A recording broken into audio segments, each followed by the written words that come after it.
Agora sim. Opa, se quiser já pode pedir alguém para fazer oração. Tá. Oremos então.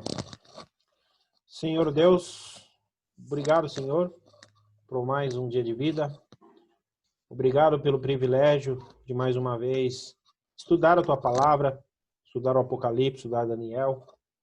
E nós pedimos que o Senhor possa iluminar a nossa mente, nosso coração, iluminar também o Gris Marino, que vai estar passando um estudo aqui, que o Senhor possa falar na boca dele para que seja dentro da Tua palavra. Nós pedimos Amém. isso e agradecemos em nome de Jesus. Amém. Amém.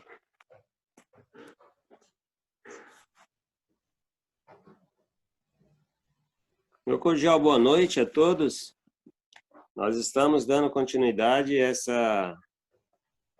esta série que é Revelações do Apocalipse. E nós estamos na nossa 7ª lição, né? Mas é a nossa 10ª reunião. E aqueles que estão online, sejam todos bem-vindos, que Deus possa estar à frente, nos conduzindo nesse projeto, né? Onde nós temos a intenção de adquirir mais conhecimento, né? E aumentar a linha de conhecimento que já tem sobre o Apocalipse. A Bíblia é viva e cada dia que a gente estuda ela nos traz uma nova carga de conhecimento, né? Nós já vimos sobre o livro aberto, Jesus, o personagem central do Apocalipse, o inimigo de Jesus, o Evangelho no Apocalipse, as boas novas, que é o Evangelho, né? A volta de Jesus, a carta às 7 igrejas, e hoje nós vamos ver sobre a prisão de Satanás no abismo. Como se dará isso? Apocalipse 20 revela o fim do conflito entre o bem e o mal.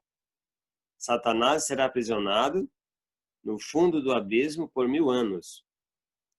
Então, derrotado no céu, derrotado nas tentações de Cristo, ali no deserto, vencido pelo exército de Cristo, que o resistirá, e agora isolado de forma circunstancial. Isso acontecerá por ocasião do milênio. O que é o milênio? Qual é o significado? O que ocorrerá? Quando começa? Quando termina? São perguntas que nós pretendemos, se não dá para concluir hoje, mas nós daremos início e teremos o objetivo de concretizar essas perguntas, de responder essas perguntas. Qual é a maior promessa de Jesus? Nós já vimos recentemente, né, sobre a volta de Jesus.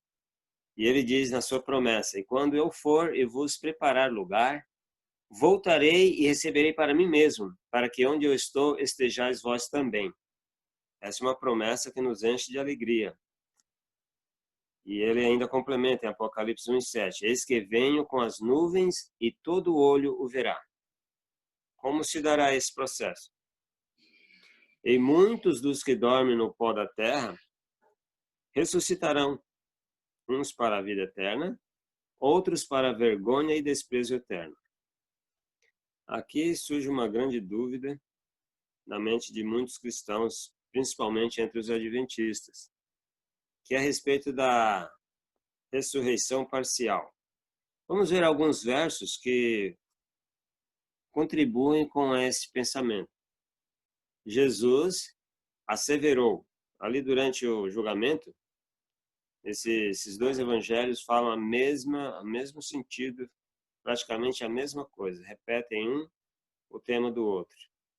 Jesus estava ali no interrogatório do seu julgamento, quando os sacerdotes inquirem dele, reclamam dele, perguntam deles, e ele diz: Jesus asseverou, eu sou, ou seja, ele se considerou Deus. E os judeus sabiam muito bem o que ele estava falando quando ele falou eu sou. Ele estava se declarando o verdadeiro Deus, o grande Deus da criação.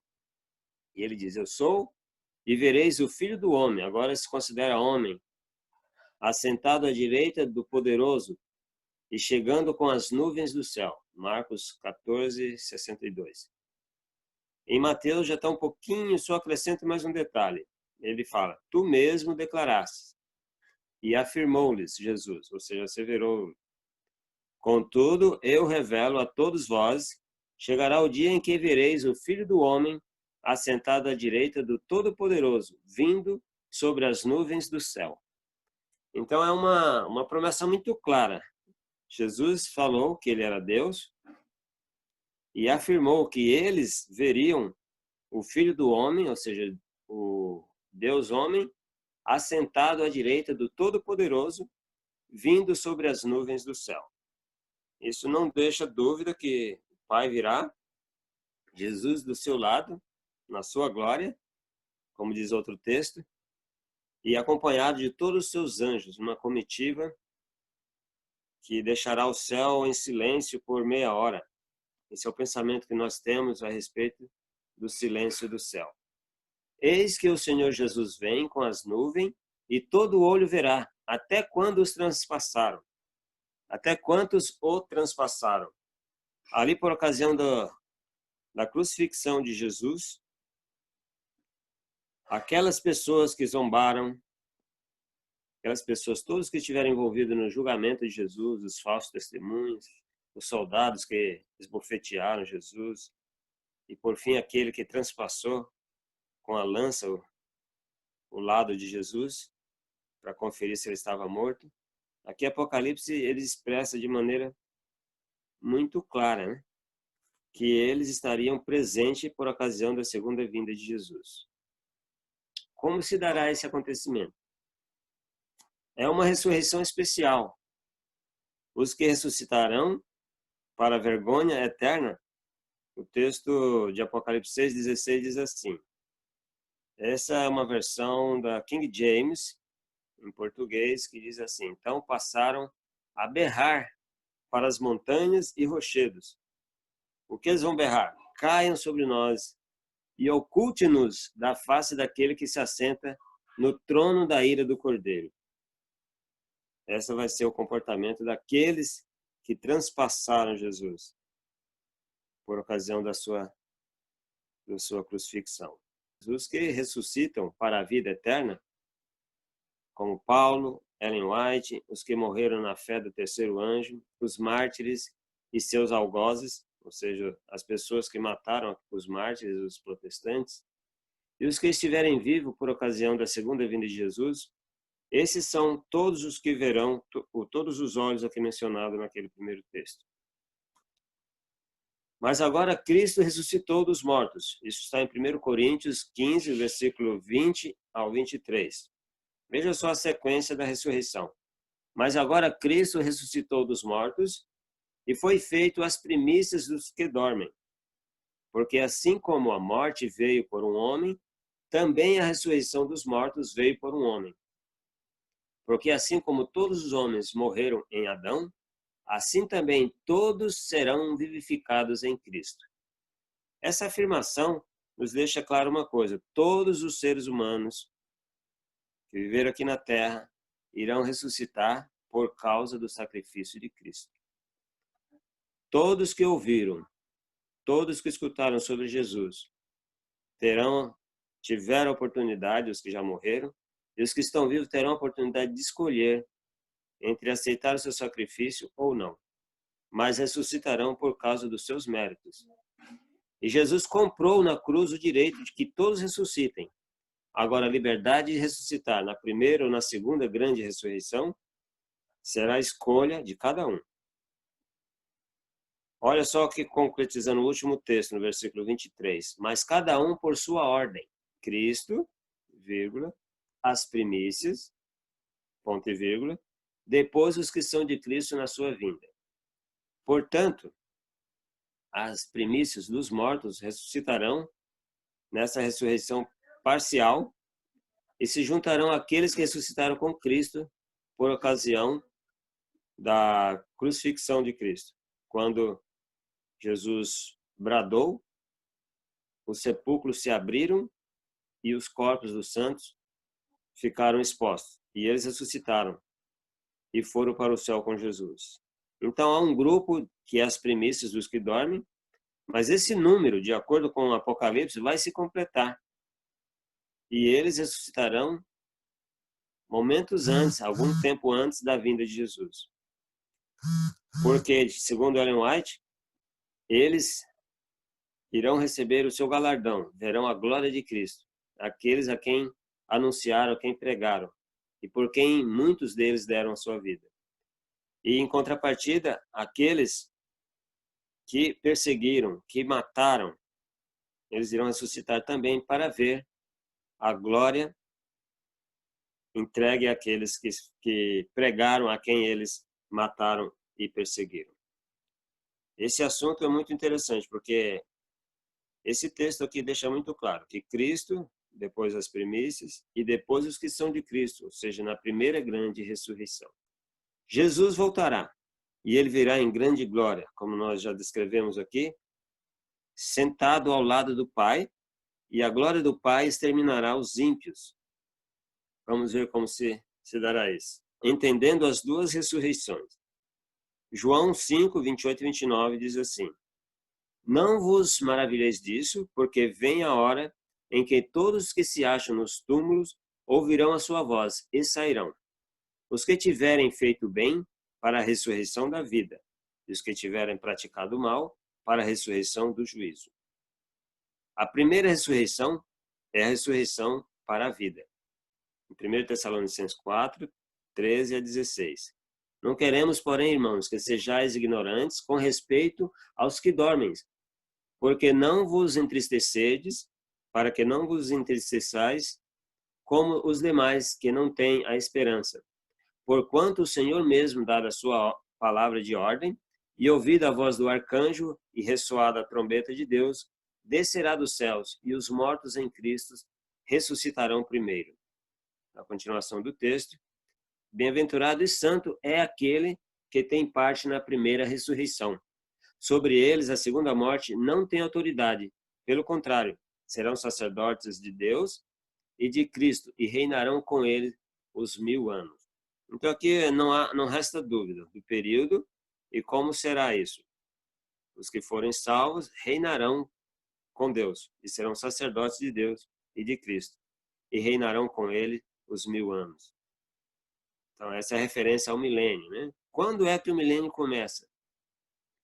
Jesus Cristo volta, os fiéis ressuscitam, os que morreram em Cristo, isso da grande multidão, independente da ressurreição parcial, isso já aconteceu, quando acontece essa. Os fiéis ressuscitam, a transformação e arrebatamento dos salvos, que estão vivos, por ocasião da volta de Jesus. Vamos ver como isso se dará. 1 Coríntios 15, 51 a 53. Eis que vos digo um mistério, nem todos dormiremos, mas transformados seremos, todos no momento, no abrir e fechar de olhos, ao ressoar da última trombeta, a trombeta soará e os mortos em Cristo ressuscitarão, incorruptíveis, e nós seremos transformados, porque é necessário que este corpo corruptível se revista da incorruptibilidade, e o que é corpo mortal se revista da imortalidade. Os que receberem o selo de Deus, eles estarão protegidos da glória de Deus. Eles já foram purificados, não têm mais pecados. Então, eles podem contemplar a face de Deus sem sofrer nenhum tipo de prejuízo. E aqueles que ressuscitarem, eles ressuscitam transformados já. Já ressuscitam preparados para receber a glória de Deus. Então, eles não sofrerão também. Porém, os ímpios que estiverem vivos, eles morrerão mediante a glória de Deus. Será demais para eles. Vejam só Tessalonicenses 4 e 14. Depois nós que ficarmos vivos seremos arrebatados juntamente com eles nas nuvens, ao encontro do Senhor nos ares. E assim estaremos para sempre com o Senhor. Depois desse momento nunca mais iremos nos separar de Cristo. Teremos eles sempre conosco, né? Os ímpios mortos, o que acontecerá? Os restantes dos mortos não reviveram até que se completaram os 1000 anos. Então essa aconteceu a primeira ressurreição, os mortos em Cristo ressuscitam e os vivos são transformados e juntos se unem e vão para o céu. O seu anjo da guarda vai levá-lo, vai conduzi-lo até a presença de Deus ali, enquanto os ímpios vivos, veja o que vai acontecer com eles. 2 Tessalonicenses 2:8.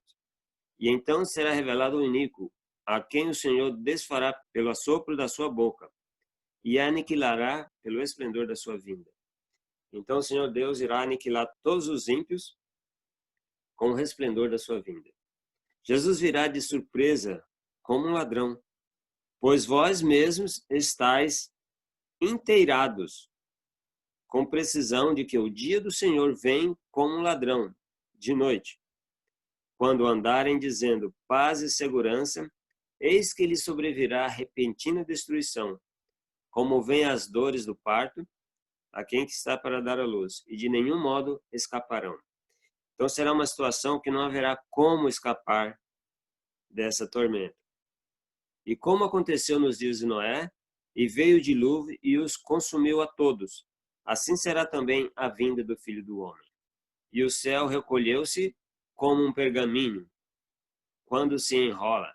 Então todos os montes e ilhas foram movidos de seu lugar.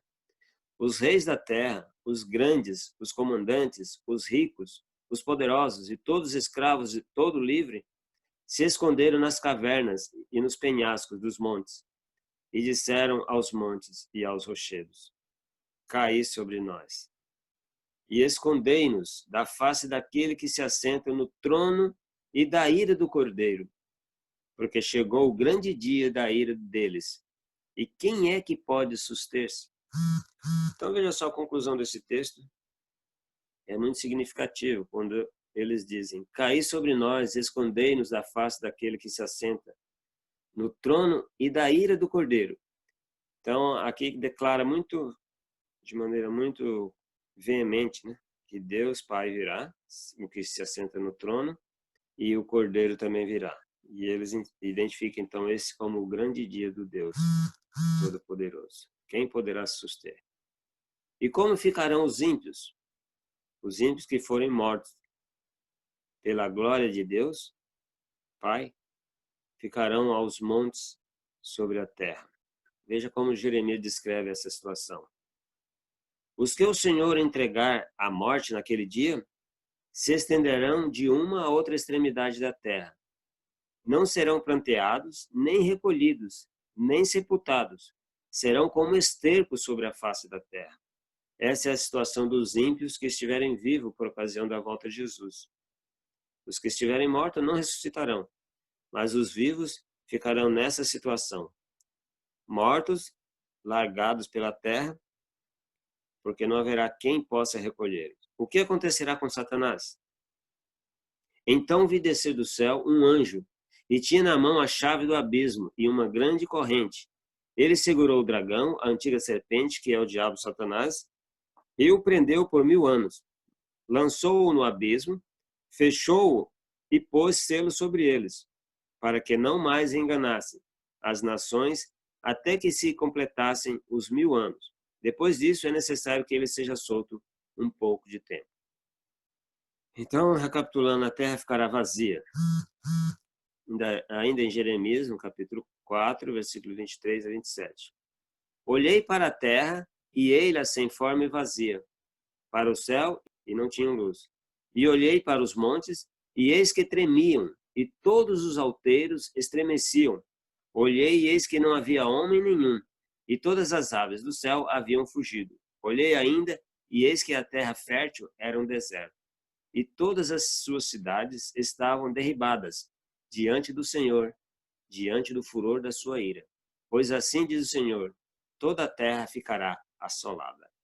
Então o Senhor já previu isso no Velho Testamento, né? Em Jeremias, e está se referindo ao grande dia do Senhor mesmo, que irá se cumprir escatologicamente agora, nos últimos eventos.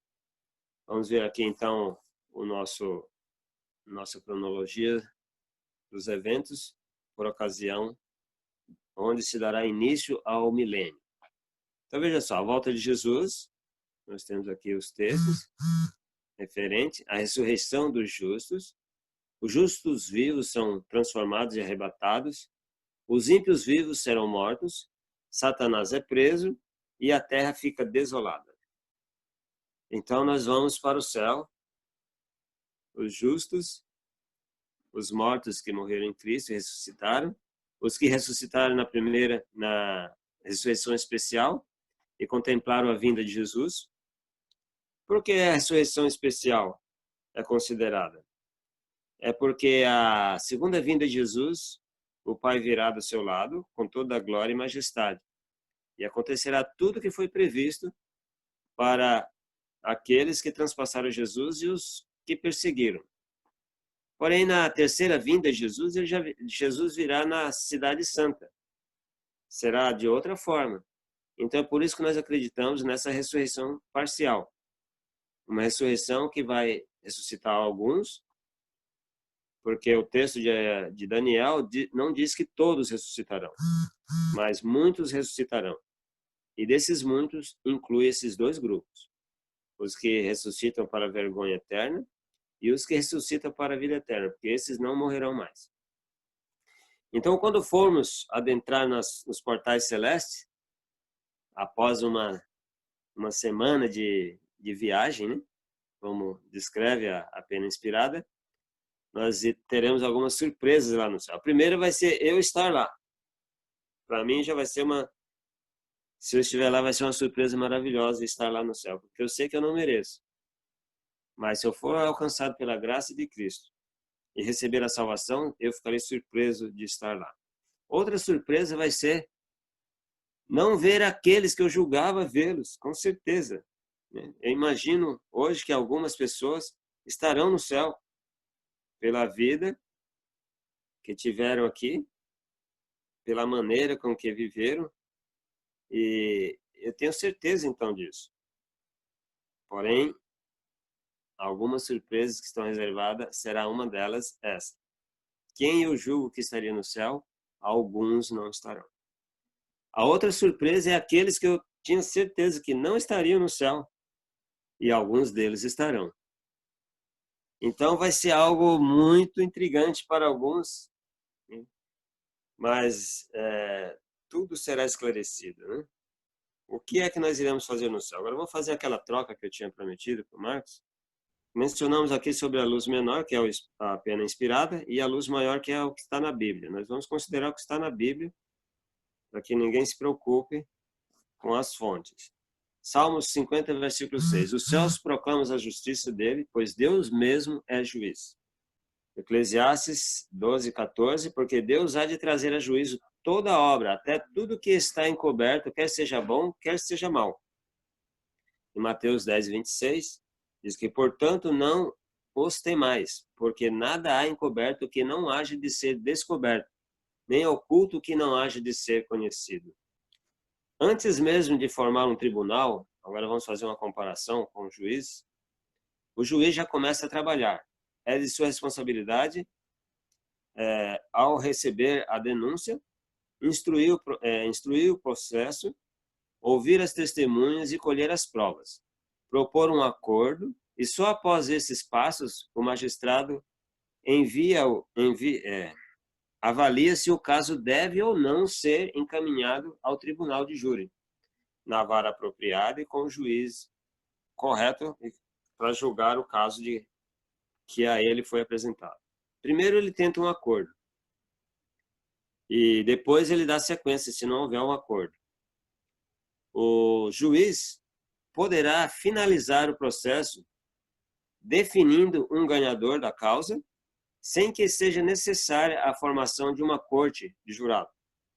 Ele pode estipular a reparação dos fatos e, a partir do acordo, então ele vai fazer a sentença. Se caso não houver um acordo, se ambas as partes não estiverem de acordo com a sentença do juiz, então é formada uma corte. E na corte nós temos aqui um exemplo. Eu vou mostrar aqui os nomes, a posição. Esse é um formato de corte, tá? Porque existe corte N cortes diferentes, mas esse é um exemplo que a gente pode se basear. Nela nós temos o juiz, ao seu lado um escrivão, ele registra tudo de maneira criptografada, né? Ao lado direito do juiz está o promotor, e ao lado direito extremo está a bancada com os jurados. Uma quantidade de jurado ímpar, o seu número, para que não haja empate. E do lado do extremo esquerdo do juiz, ao nosso direito, está a defesa, o advogado de defesa com o réu. O promotor é o advogado de acusação. Ao centro fica a testemunha, virada de costa para o público, para não sofrer nenhum tipo de pressão ou influência. E ela vai ser inquirida pelo promotor e pelo advogado de defesa. E atrás do cercado aqui, nesse exemplo, fica o público, que deve manter o silêncio e a ordem.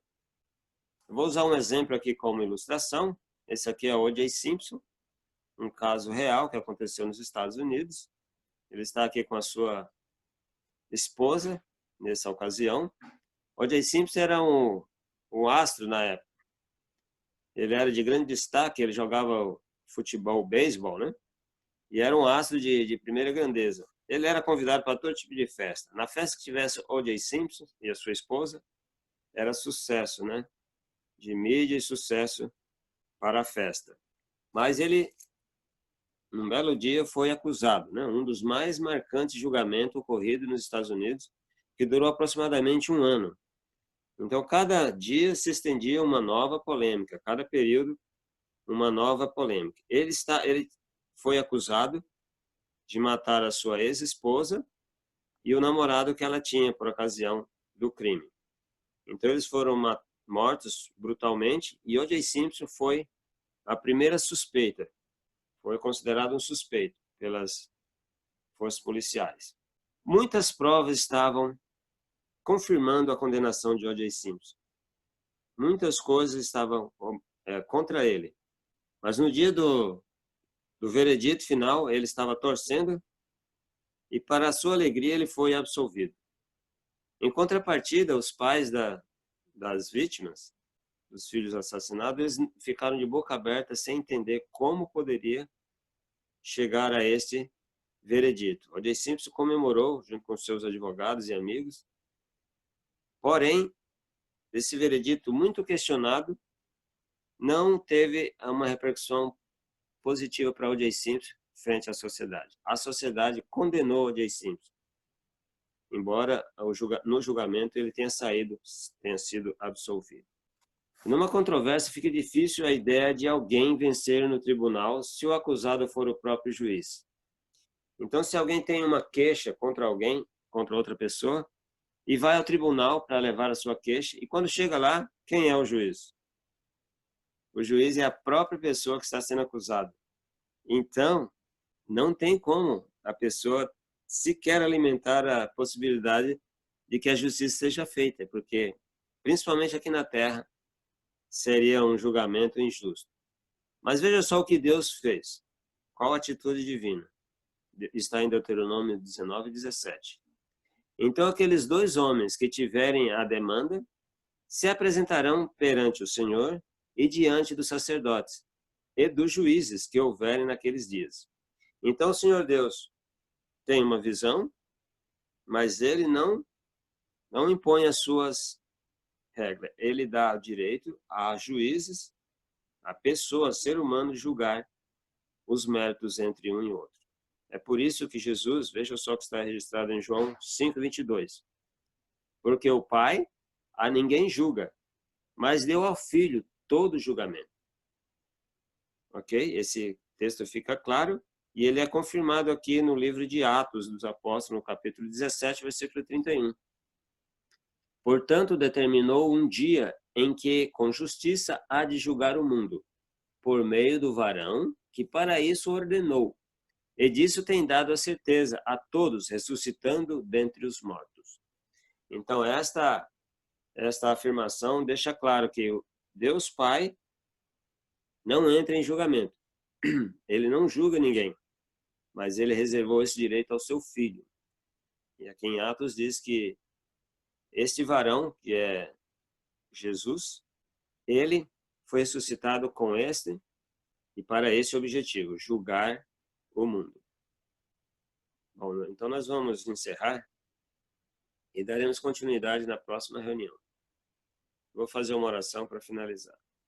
Pai de amor que estás nos céus, mais uma vez na tua presença, nós queremos te agradecer pela oportunidade que o Senhor nos dá de abrir a tua palavra e de ouvir e de ver e de ler sobre as tuas providências para a nossa salvação. Nos ajude nesse processo.